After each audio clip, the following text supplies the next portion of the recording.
Good morning students and welcome to class 9, the history portion, chapter number 2, the socialism in Europe and the Russian Revolution.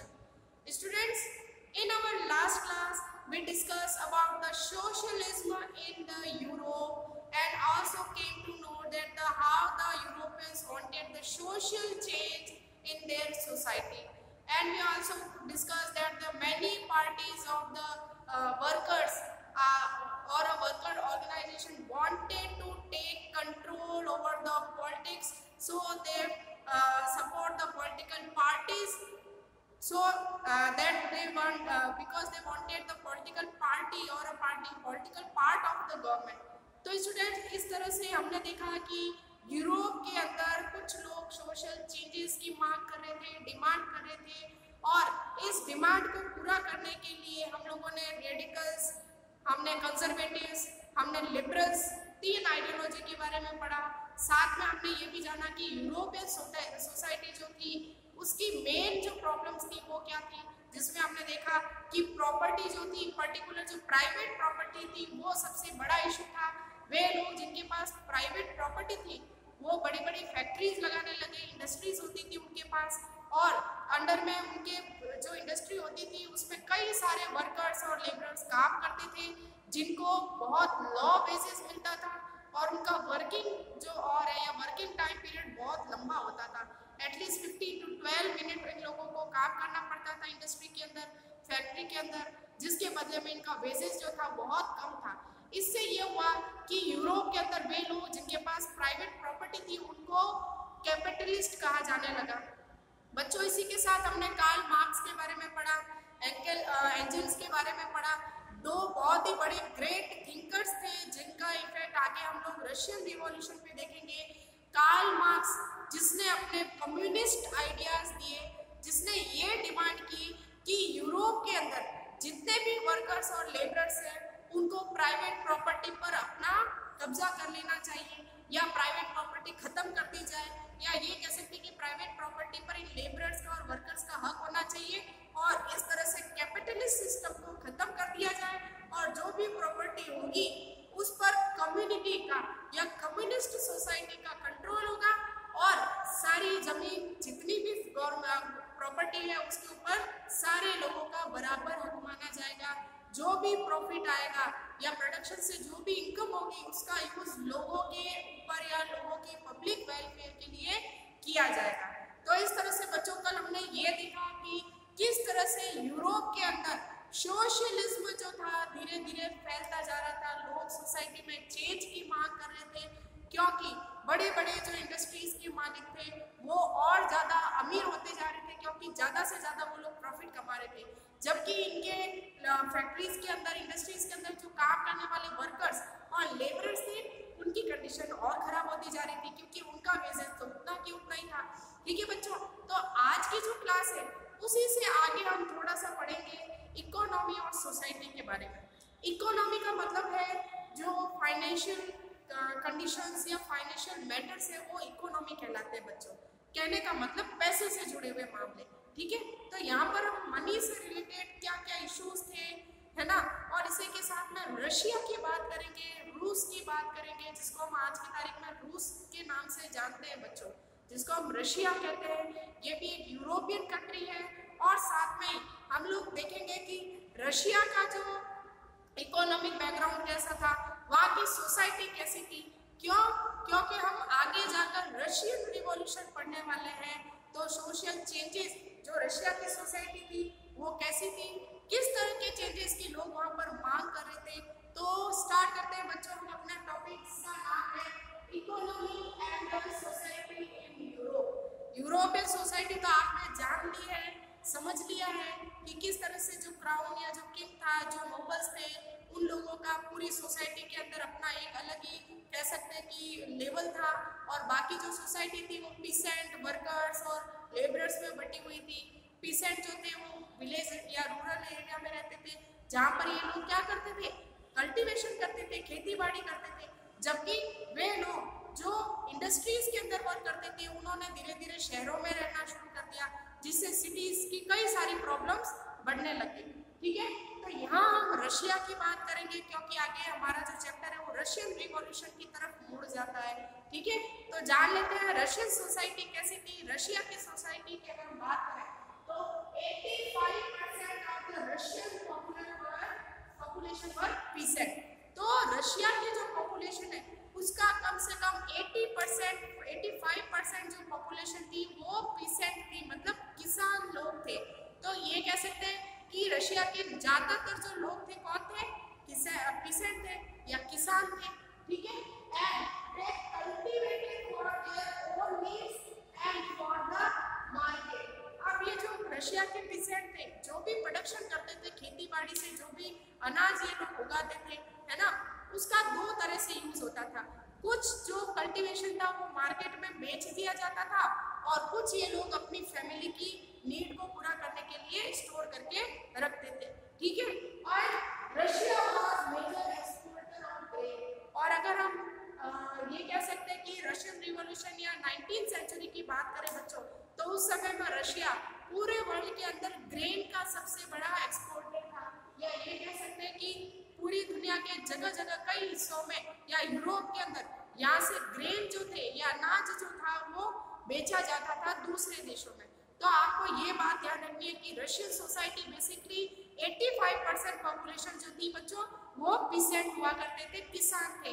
ठीक है, आगे देखते हैं industrial area. अब बच्चों अगर हम रशिया की बात करें तो यहाँ पर इंडस्ट्रीज बहुत कम थी। 1940s तक यहाँ पर ओनली सेंट पीटर्सबर्ग और मॉस्को ये दो ऐसे शहर थे जहाँ पर सबसे ज्यादा इंडस्ट्रीज थी। लेकिन 1940s के अंदर जब यहाँ पर रेलवे इंट्रोड्यूस हुआ, जब आयरन और स्टील का कह सकते हैं कि आयरन और स्टील इंडस्ट्रीज लगने लगी, तो बाद में धीरे धीरे रशिया के अंदर भी इंडस्ट्रियलाइजेशन शुरू हो गया।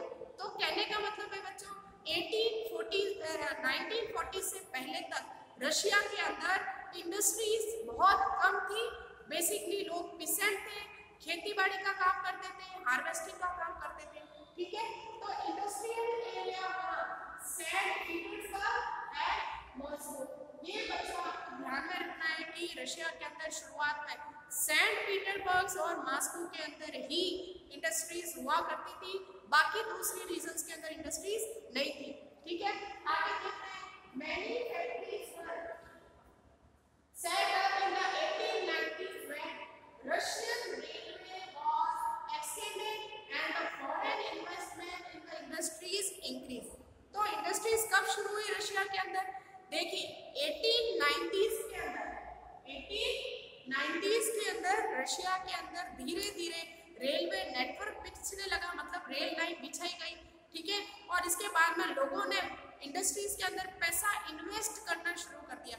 तो कहीं न कहीं रेलवे नेटवर्क के कारण और मनी इन्वेस्टमेंट के कारण धीरे धीरे रशिया के अंदर और भी जो शहर थे, जो सिटीज थी, वहां पर इंडस्ट्रीज एस्टेब्लिश होना शुरू हो गई, मतलब बड़ी बड़ी फैक्ट्रियां, बड़ी बड़ी इंडस्ट्रीज लगने लग गई। ठीक है, कोल प्रोडक्शन वाज डबल और रशिया के अंदर कोयले का कोल प्रोडक्शन डबल हो गया। अब बच्चों कोल का इंडस्ट्री से क्या लेना देना? बिल्कुल लेना देना है। स्टील, आयरन और कोल, ये तीनों चीजें किसी भी इंडस्ट्री की बेसिक नीड होती है। ठीक है, अब मान लीजिए आयरन इंडस्ट्री है या मेटल इंडस्ट्री है, तो आपको तो ये पता है कि आज जो इंजन हम देखते हैं इलेक्ट्रिसिटी से चलते हैं, बिजली से इंजन चलता है। किसी समय में कोल का यूज किया जाता था स्टीम इंजन के अंदर। ठीक है, तो इसीलिए पहले कोल बहुत इंपॉर्टेंट माना जाता था, इसलिए यहाँ पर रेलवे नेटवर्क बढ़ने लगा, लोगों ने पैसा इन्वेस्ट करना शुरू किया। तीसरा, यहाँ पर कोल का प्रोडक्शन डबल हो गया, जिसके कारण रशिया में 1890 के बाद धीरे धीरे इंडस्ट्रियलाइजेशन और तेज हो गया, मतलब ज्यादा से ज्यादा इंडस्ट्रीज जो है वो रशिया में स्टार्ट की गई। ठीक है, मोस्ट इंडस्ट्रीज वर प्राइवेट प्रॉपर्टी।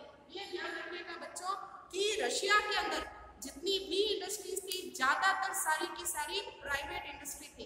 तो कहने का मतलब जो वहाँ का मोनार्क सिस्टम था, या ये कह सकते हैं कि जिस समय राजा का राज था या दूसरा कोई सिस्टम था, उस समय रशिया के अंदर यहाँ पर किसी तरह की कह सकते हैं कि प्राइवेट प्रॉपर्टी जो थी वो उसमें इंडस्ट्रीज बहुत कम थी।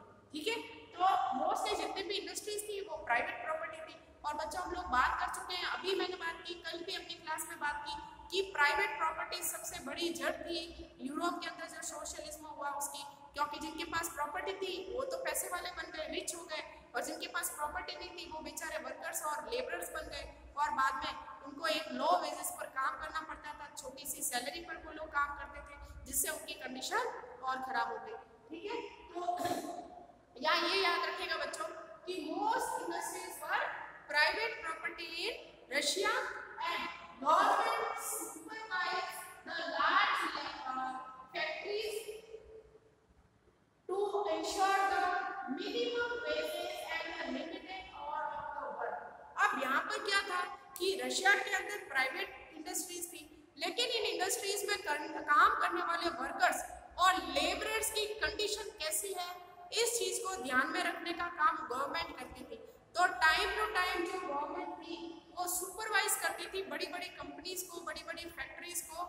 यहाँ पर बड़े बड़े गवर्नमेंट ऑफिसर भेजे जाते थे जो ये देखते थे कि फैक्ट्री में काम करने वाले जो वर्कर्स हैं, जो लेबरर्स हैं, इनकी कंडीशन अच्छी है या नहीं है, किस तरह की कंडीशन में ये लोग काम कर रहे हैं, इनको बेसिक जो सुविधाएं हैं जैसे पानी है, साफ कह सकते हैं कि जो क्लीन एंड नीट वॉशरूम है, या रेस्ट करने के लिए जो इनको जगह प्रोवाइड करवाई जा रही है वो कैसी है, फैक्ट्री हवादार है या नहीं है।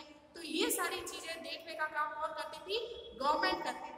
लेकिन इसी के साथ में वर्किंग और का भी गवर्नमेंट सुपरवाइजर जो थे वो ध्यान रखते थे, लेकिन जैसे सुपरवाइजर फैक्ट्री का सुपरविजन करके चले जाते थे तो फैक्ट्री मालिक वापस अपनी मन मर्जी स्टार्ट कर देता था। तो बच्चों आप ये क्या समझ सकते हैं कि बड़ी बड़ी प्राइवेट इंडस्ट्रीज जो थी इनके ऊपर government time to time supervision करती थी, देखती थी कि यहाँ पर वर्कर्स जो काम कर रहे हैं उनकी वर्किंग आवर कितने, मतलब कितने घंटे ये लोग काम करते हैं, इनकी जो वर्किंग कंडीशन है वो कैसी है, आराम करने की इनके लिए जगह है या नहीं है, या फिर एयर जो कह सकते हैं कि हवादार है या नहीं है। तो लेकिन बाद में ये होता था कि ये जो फैक्ट्री के जो मालिक होते थे, इंडस्ट्रीज के जो मालिक होते थे, या जो यहाँ के जो इंचार्ज होते थे वो अपनी मन मर्जी करते थे। मतलब सरकार की यहाँ पर जो कानून गवर्नमेंट ने बनाए थे वर्कर्स के लिए वो किसी भी तरीके से इम्प्लीमेंट नहीं हो पाते थे। ठीक है, तो यहाँ पर आपको ये चीज ध्यान रखनी है कि government supervise large factories to ensure minimum wages and limited hour of work. ठीक है, but factory inspector couldn't prevent rules, लेकिन फैक्ट्री का जो इंस्पेक्टर था वो इन कानूनों को प्रिवेंट नहीं रख पाता था। मतलब वर्किंग और भी ज्यादा होते थे फैक्ट्री के, 15 से 12 घंटे वर्कर्स काम करते थे और साथ में इनका वेजेस बहुत कम था, लेकिन जैसे गवर्नमेंट सुपरवाइज करती थी तो सब कुछ अच्छा दिखाया जाता था। ठीक है, तो workers had to work for 50 to 12 hours। तो रशिया के अंदर जो फैक्ट्रीज थी, जो इंडस्ट्रीज थी, यहाँ पर वर्कर्स 50 से 12 और तक काम किया करते थे, जो अपने आप में बहुत ज्यादा है बच्चों। ठीक है, workers were divided in the social groups on the basis of the villages and cities and also divided by skills. अब यहाँ ध्यान दीजिएगा, आपको हम रशियन सोसाइटी पढ़ रहे हैं और रशियन सोसाइटी के अंदर यहाँ पर वर्कर्स जो है ये भी डिवाइड थे। मतलब डिवाइड किस बेस पर? पहला बेस तो बच्चों ये था कि जो वर्कर, जो लेबरर्स फैक्ट्री में, इंडस्ट्रीज में काम करते थे उनमें से कुछ लोग अपने विलेजेस के साथ में बहुत ही डीपली कनेक्ट थे। मतलब गांव के रहने वाले थे तो गांव या विलेज आते जाते रहते थे, क्योंकि उनका जो अटेंशन था, उनका जो अफेक्शन था वो गांवों से था, विलेज से बिलोंग कर रहे थे। लेकिन कुछ वर्कर्स ऐसे थे जो विलेज से आए थे, गांव से आए थे, लेकिन बाद में वो सिटीज के अंदर ही सेटल हो गए, तो उनका अटेंशन, उनका जो अफेक्शन था वो विलेज के साथ में नहीं था।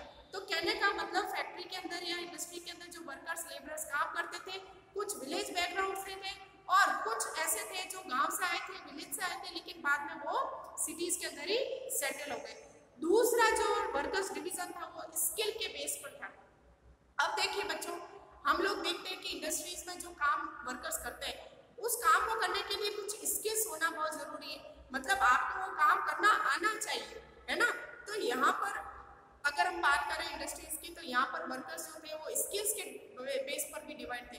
कुछ ऐसे वर्कर्स थे जिनके अंदर कुछ स्पेशल काम करने की स्किल्स थी तो उनकी हाई रैंक थी, और बाकी जो वर्कर्स थे जो कॉमन काम करते थे तो वो लोअर वर्कर्स माने जाते थे। तो इस तरह से वर्कर्स जो है विलेज और सिटीज और स्किल के बेस पर डिवाइड थे। ठीक है, तो यहाँ पर ये चीज आप लोगों को याद रखनी है। आगे देखते हैं, the metal workers of the Saint Petersburg record themselves as the aristocrat among other workers. Their occupation demand more training and skills. अब यहाँ पर बच्चों आपको एक एग्जांपल दिया गया है सेंट पीटर्सबर्ग के अंदर जो मेटल वर्कर्स थे। अब मेटल वर्कर आप समझ गए होंगे जो मेटल का काम करते थे, जैसे मान लीजिए आयरन है, स्टील है, इससे जो है कमोडिटीज या जो सामान बनाया जाता था। अब ऑब्वियसली ये कुछ ऐसे काम है, जैसा आप देखिए बच्चों की गोल्ड स्मिथ का काम है, सोनार का काम, लोहार का काम, इसके लिए आपके पास स्किल्स होनी चाहिए, आपको आना चाहिए कि वो काम कैसे किया जाता है। तो यहाँ पर सेंट पीटर्सबर्ग के अंदर जो वर्कशॉप्स थी, जो मेटल वर्कर्स थे, ये लोग अपनी स्किल के बेस पर भी डिवाइड थे। तो कुछ क्योंकि मेटल वर्क के लिए कुछ स्पेशल ट्रेनिंग की जरूरत हुआ करती थी, कुछ स्किल्स होनी जरूरी हुआ करती थी, तो जिनके पास में मेटल वर्क की ट्रेनिंग होती थी, अच्छी स्किल्स होती थी काम करने की, वो अपने आप को क्या मानते थे, एरिस्टोक्रेट मानते थे। एरिस्टोक्रेट हम लोग डिस्कस कर चुके हैं। एरिस्टोक्रेट का मतलब अमीर, मतलब दूसरे वर्कर से अपन को हाई लेवल का, खुद को हाई लेवल का समझते थे। तो सेंट पीटर्सबर्ग का यहाँ पर मेटल वर्कर्स का एक एग्जांपल दिया है कि किस तरह से स्किल बेस पर भी जो वर्कर्स थे वो डिवाइड थे।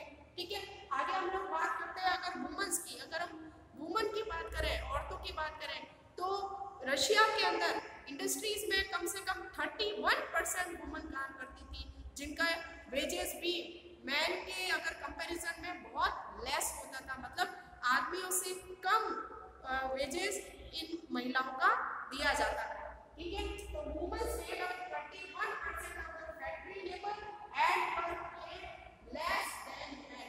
ये ध्यान रखिएगा। तो आप लोग ये आइडिया तो लगा ही सकते हैं बच्चों कि पीसेंट विलेज के अंदर रह रहे हैं, लेकिन ये भी डिवाइड है। वर्कर्स फैक्ट्रीज में काम कर रहे हैं, ये भी डिवाइड है।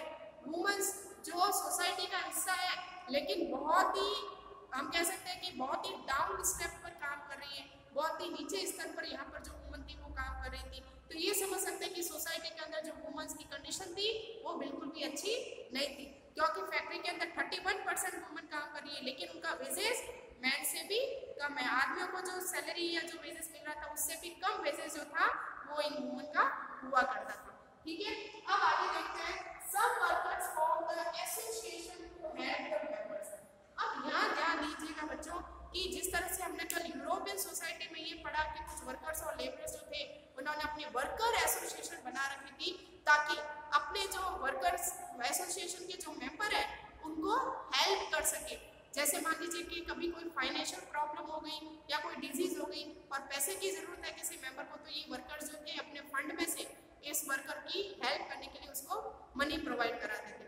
इसी तरह से रशिया के अंदर भी इन वर्कर्स ने अपना एक एसोसिएशन बना लिया, मतलब अपना एक कह सकते हैं कि संघ बना लिया था, एक ग्रुप बना लिया था, और इस ग्रुप का काम था कि अपने एसोसिएशन के किसी भी वर्कर को अगर कोई भी प्रॉब्लम है, चाहे वो फाइनेंशियल हो चाहे कोई और, तो उसको हेल्प करना।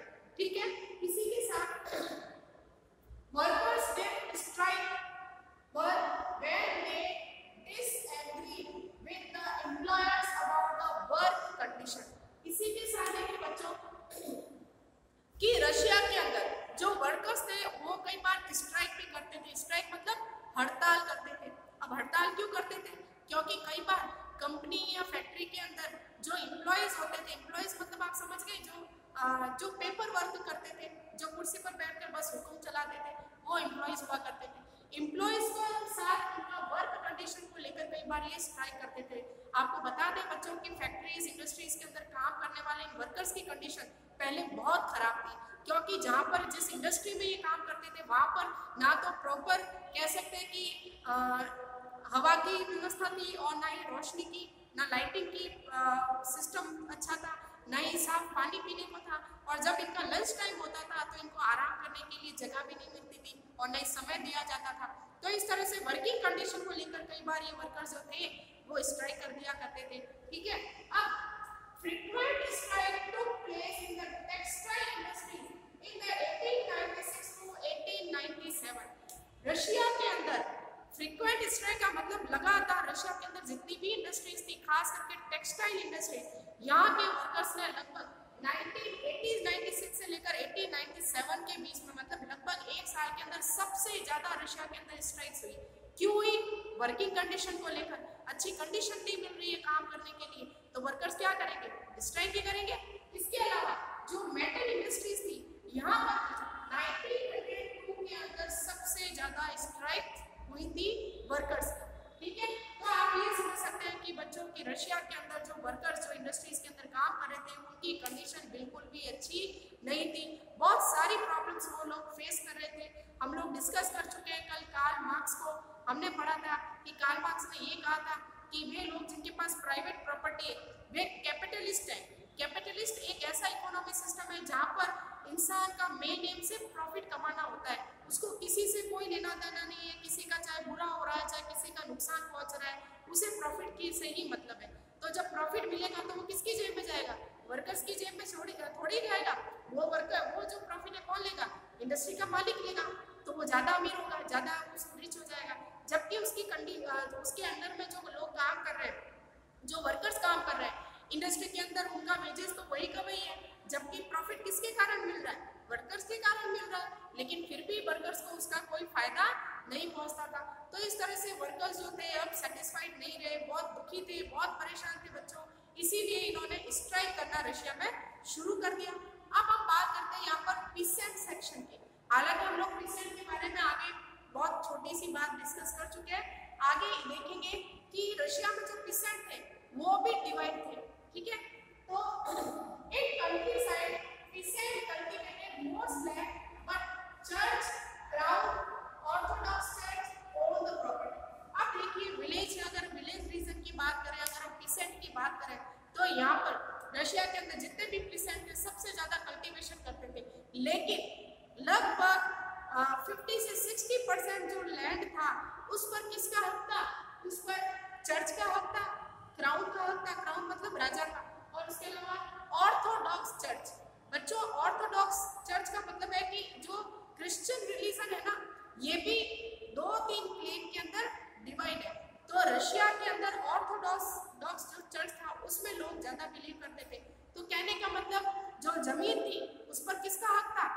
राजा का, चर्च का, ऑर्थोडॉक्स चर्च का, और कुछ नोबल्स का, कुछ वे लोग जो अमीर लोग हुआ करते थे। तो लगभग सारी जमीन इन लोगों के पास हुआ करती थी, ठीक है। जबकि peasant group were divided, they had no respect for the nobles.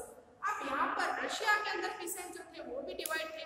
कुछ पीसेंट ऐसे थे जो नोबल्स को कह सकते हैं कि नोबल्स के फेवर में थे, ठीक है, लेकिन कुछ पीसेंट ऐसे थे जो नोबल्स के फेवर में नहीं थे, नोबल्स से नफरत करते थे, क्योंकि ये नोबल्स इनकी जमीन हड़प लिया करते थे, जिसके कारण बाद में इनकी कंडीशन ऐसी हो जाती थी कि इनके पास में कल्टीवेशन के लिए जमीन भी नहीं बचती थी, ठीक है। इसके अलावा देखिए the Russian peasant wanted the land of nobles to be given to them and peasant refused to pay rent. अब धीरे-धीरे रशिया के अंदर पीसेंट जो थे वो भी नोबल्स से परेशान होने लगे, क्योंकि जो नोबल्स थे मोस्टली जितनी भी जमीन थी किसानों की, फार्मर्स की, पीसेंट की, वो सारी किसके पास थी? नोबल्स के पास थी। अब यहाँ पर जो रशिया के जो पीसेंट थे वो चाह रहे थे कि जो भी जमीन नोबल्स के पास है वो इनको दे दी जाए, और बाद में रशियन पीसेंट्स ने जो रेंट था वो भी पे करना बंद कर दिया। अब रेंट किस चीज का? सिंपल सी बात है बच्चों की, मान लीजिए कि एक पीसेंट जिसके पास कल्टीवेशन के लिए जमीन नहीं है तो वो क्या करेगा? कल्टीवेशन के लिए जमीन रेंट पर लेगा, किराए पर लेगा और कल्टीवेशन करेगा, और जो रेंट आएगा वो उसको नोबल को चुकाता रहेगा। तो यहाँ पर ये कुछ पीसेंट ऐसे थे जिनके पास रेंट की जमीन थी, किराए की जमीन थी। अब ये पीसेंट मांग कर रहे थे कि नोबल्स की जो जमीन है वो किसानों को दे दी जाए कल्टीवेशन करने के लिए। इसीलिए रशिया के जो पीसेंट थे उन्होंने रेंट पे करना भी बंद कर दिया। And Russian peasants pooled their land together and their commune और a meal were divided according to needs of family. अब रशिया के अंदर बच्चों एक सिस्टम था, सोशलिस्ट सिस्टम कह सकते हैं आप। रशिया के अंदर जो पीसेंट थे ये जितनी भी जमीन होती थी इनके गांव की, ये सब मिलकर उसको पूल करते थे, जोतते थे, ठीक है। तो ये समझ सकते हैं कि उस समय रशिया के अंदर प्राइवेट फर्म नहीं थे, मतलब ऐसा नहीं है कि ये जमीन का टुकड़ा उस किसान का या ये उस किसान का, सारे जितने भी पीसेंट थे वो सब मिलकर एक ही जमीन पर कल्टीवेशन करते थे और कल्टीवेशन से जो प्रॉफिट मिलता था उसको ये लोग अपनी अपनी फैमिली की नीड के अकॉर्डिंग बराबर बांट लिया करते थे। ये सबसे अच्छी बात थी जो आप आगे जाके देखेंगे कि जो ग्रुपिज्म था पीसेंट का, ये रशियन रिवॉल्यूशन का कारण बना। तो इस तरह से बच्चों हमने आज की क्लास के अंदर देखा कि रशियन सोसाइटी की क्या क्या प्रॉब्लम्स थी, सिटीज़ के अंदर जो इंडस्ट्रीज थी उनमें काम करने वाले वर्कर्स की कंडीशन कैसी थी, इसके साथ में जो पीसेंट सेक्शन था उसका क्या रोल रहा, क्या सोसाइटी के अंदर उनकी पोजीशन रही। तो कल की क्लास के अंदर हम लोग रशियन रिवॉल्यूशन स्टार्ट करेंगे, जानेंगे कि रशियन रिवॉल्यूशन के मेन जो रीजन थे वो क्या थे और किस तरह से ये रशियन रिवॉल्यूशन स्टार्ट हुआ। आज की क्लास में इतना ही, कल वापस मिलेंगे नई क्लास नई टॉपिक के साथ। तब तक के लिए thank you and good bye.